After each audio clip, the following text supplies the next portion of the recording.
통장을 열어보는 게 너무 무서워서 며칠씩 미루다가 마음 단단히 먹고 앱을 켜본 날, 잔액을 보는 순간 가슴이 턱 내려앉고 머리가 하얘지면서 또 한 달을 어떻게 버티지, 이런 생각 한 번쯤 해보셨을 겁니다.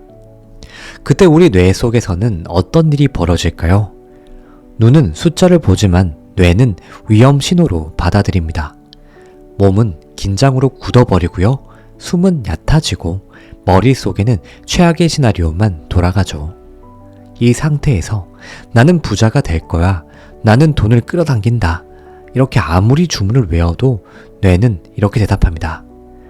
지금 이 공포가 현실이잖아. 나는 이 파동을 계속 유지해야 될 것 같아. 네, 참 마음이 안타깝죠. 오늘은 이 지점부터 시작해 보려고 합니다. 우리가 말로는 돈을 끌어당기고 싶다 라고 하면서도 뇌와 잠재의식은 계속 돈이 부족한 현실 쪽 채널만 고집스럽게 틀어놓는 이유, 그리고 그 채널을 실제로 어떻게 갈아 끼울 수 있는지, 돈, 뇌, 현실, 이 세 가지를 하나로 묶어서 제가 말씀드려 볼게요. 현실은 밖에서 오는 게 아니라 뇌가 고른 채널입니다. 조금 다르게 우리 삶을 한번 이렇게 상상해 보시면 좋겠습니다. 우리가 사는 이 우주는 하나의 거대한 방송국입니다. 방송국에는 수없이 많은 채널이 있죠. 돈이 항상 모자란 채널, 겨우겨우 버티는 채널, 돈이 많지만 계속 불안한 채널, 돈은 적당하지만 마음이 편안한 채널, 돈도 많고 마음도 편안한 채널. 이미 수많은 버전의 나가 각각의 채널에서 자기 인생을 살고 있습니다. 여기서 중요한 건 내가 어떤 채널을 리얼하게 느끼고 있느냐에 따라 우리 뇌는 그 채널을 지금 내 현실이라고 인식한다는 거죠. 눈에 보이는 사건들이 현실을 만드는 게 아니라 뇌가 먼저 이 채널이야 하고 파동을 맞춰 놓으면 그 채널과 비슷한 사람, 기회, 사건들이 조금씩 내 인생으로 흘러 들어오기 시작합니다. 그래서 정말 부자인 사람들, 돈 걱정을 안 하는 사람들의 공통점은 생각보다 단순해요. 돈이 당연히 들어오는 채널에 뇌가 이미 적응되어 있는 거죠. 돈이 갑자기 줄어들거나 사업이 잠시 흔들려도 기본값이 이겁니다. 그래도 결국 또 금방 채워질 거야.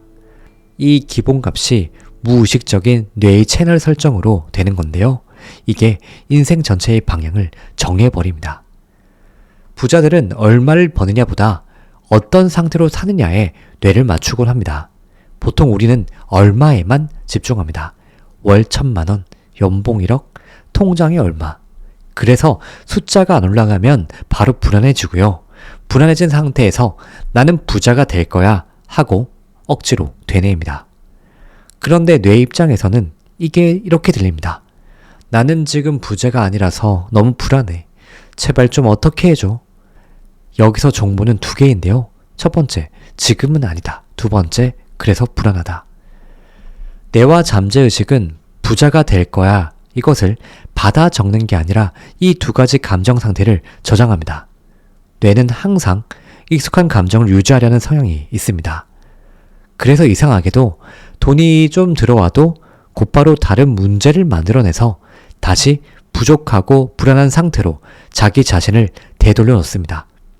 우리가 정말로 바꿔야 하는 건요, 숫자가 아니라 이 기본 상태 값입니다. 부자들은 이 기본값이 다릅니다. 돈은 항상 들어오고 나는 결국 해결할 수 있는 사람이다. 이게 너무 익숙한 상태라서 잠깐 흔들려도 그 상태로 복귀하려고 합니다.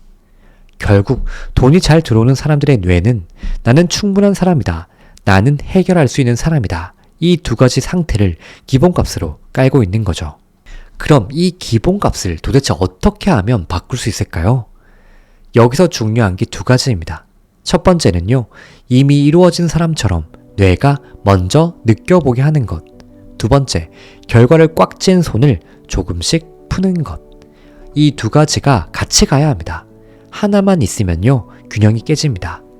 예를 들어 이미 이루어진 것처럼 상상하라. 이 말만 들으면 사람들은 이렇게 합니다. 나는 부자다. 나는 부자다. 나는 부자다 하고 주문을 외우는데 이상하게 계속 이런 생각이 들어오죠. 근데 내 현실은 왜 이럴까? 왜 이렇게 돈이 부족할까? 왜 통장은 왜 이럴까? 그러면 내는요? 입으로 하는 말보다 통장을 봤을 때, 그리고 통장에 대한, 돈에 대한 느낌을 가질 때 진짜 감정을 더 신뢰하게 됩니다.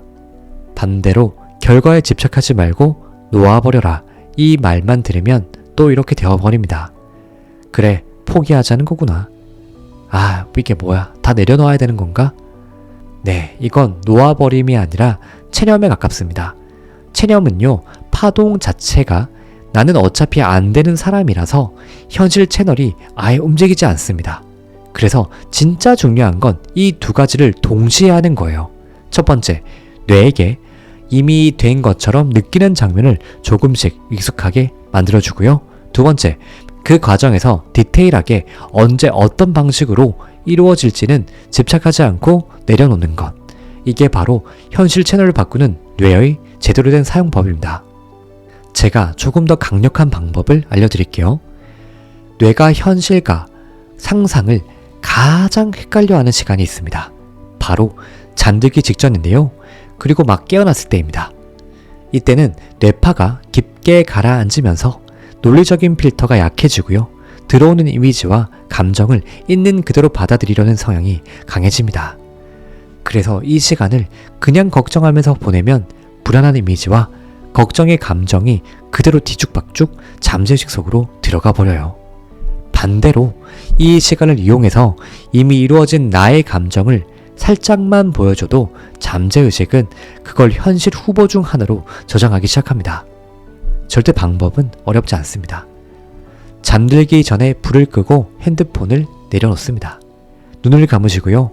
이 장면 하나만 떠올려 보세요. 나의 통장을 보고 마음이 편안한 나. 혹은 은행 어플을 켰는데 잔고를 보고 안도감이 올라오고 마음이 편안한 나. 여기서 중요한 건 절대 숫자가 아닙니다. 정말 중요한 건요, 그 상황에서 내가 느끼는 감정입니다. 억지로 흥분시키지 않아도 됩니다. 그냥 편안하다, 든든하다, 괜찮다, 이 정도만 느껴져도 충분합니다. 이 감정이 잠재의식에게는 새로운 기본값, 후보가 되는 거죠. 아, 이 사람은 돈이 있는 상태의 평온함을 경험해도 괜찮은 사람이구나. 이 신호를 계속 보내주는 게 우리가 잠들기 직전에 할 수 있는 가장 강력한 작업입니다. 낮에는요, 생각 말고 반응을 바꾸는 연습을 해보시기 바랍니다. 잠들기 직전 작업이 뇌에게 새 채널을 보여주는 시간이었다면 낮에는 그 채널을 실제로 선택하는 연습을 해야 합니다. 여기서 포인트는 생각이 아니라 반응입니다. 예를 들어 이런 순간들이 있죠. 누가 돈 자랑을 할 때, 누가 주식에서 돈을 벌었다고 할 때, 뉴스를 보다가 경제 위기 같은 말을 들었을 때, 통장을 열어봤을 때, 이때 자동으로 튀어나오는 반응이 지금 당신 뇌가 어떤 채널에 맞춰져 있는지 정확하게 보여줍니다. 평소 원래대로라면 이렇게 반응했을 거예요. 아, 나만 빼고 다 잘 나가는구나. 역시 돈 벌기가 참 힘들지. 인생 참 힘들어. 이 반응들이요, 지금까지 채널을 고정시켜 놓던 힘입니다. 이제 여기서 단 1cm만 다르게 반응해 보는 거예요. 예를 들어, 와, 저 사람 잘 됐다. 부럽다. 그런데 부럽다는 건 내 안에도 그 씨앗이 있다는 거겠지? 혹은 그래, 지금은 빠듯하지. 그런데 내 미래는 그렇지 않아. 내 미래는 아주 여유로우니까. 이 정도만 바꿔도 뇌는 신호를 받습니다. 이 사람 예전처럼 반응하지 않네? 아, 그렇다면 다른 채널로 넘어갈 준비가 되었구나. 이렇게요. 현실은 말이 아니라 반응을 따라 움직입니다. 그래서 낮에는 생각을 바꾸려 애쓰지 마시고 이런 순간순간에서 반응을 1cm만 바꾸는 게임을 해보셨으면 좋겠습니다. 여기까지 하시면 마지막으로 남는 문제가 하나 있습니다. 그래도 언제 될지 모르니까 답답해요. 이런 질문이 떠오를 거예요. 이 답답함이 다시 불안으로 변하고 불안이 또 커지면 뇌는 또 부족한 채널 쪽으로 되돌아갑니다. 그래서 반드시 이 연습도 함께 해주셔야 되는데요. 그건 바로 결과와 타이밍을 조금씩 내려놓는 연습입니다. 이건 이렇게 해보시면 좋습니다. 첫 번째, 먼저 인정하기. 그래, 나는 지금 돈 때문에 불안하다. 억지로 안 불안한 척 하지 마시고 그냥 솔직하게 인정해주세요. 두 번째, 그럼에도 불구하고 라고 말 바꾸기. 그리고 이렇게 덧붙입니다. 그래도 결국 나는 잘 풀릴 사람이다. 나는 지금 방향을 돌리고 있다. 세 번째, 질문 바꾸기. 언제 될까? 대신에 오늘 나는 어떤 채널에 맞춰 살았지? 이 질문으로 바꿔보는 겁니다. 오늘 하루를 마무리하면서 나는 부족함의 채널에서 하루 종일 살았나? 아니면 중간중간이라도 이미 충분한 나의 채널로 옮겨 타려고 해보았나? 이걸 점검해 보는 것만으로도 현실은 조금씩 방향을 틀기 시작합니다. 여러분, 지금까지의 인생이 어땠는지는 절대 중요하지 않습니다. 중요한 건요, 오늘 잠들기 전 5분, 당신 뇌에 어떤 채널을 살짝 보여줄 것인가, 그리고 내일 하루 어떤 반응을 선택하면서 살아갈 것인가입니다. 이 선택이 조용하지만 확실하게 여러분의 인생의 파동을 바꾸기 시작할 겁니다. 그리고 그 과정, 인생닥터가 계속 함께 걸어가겠습니다. 당신의 요술램프 인생닥터가 반드시 잘 될 여러분의 운명을 응원하면서 이 영상을 마치겠습니다. 감사합니다.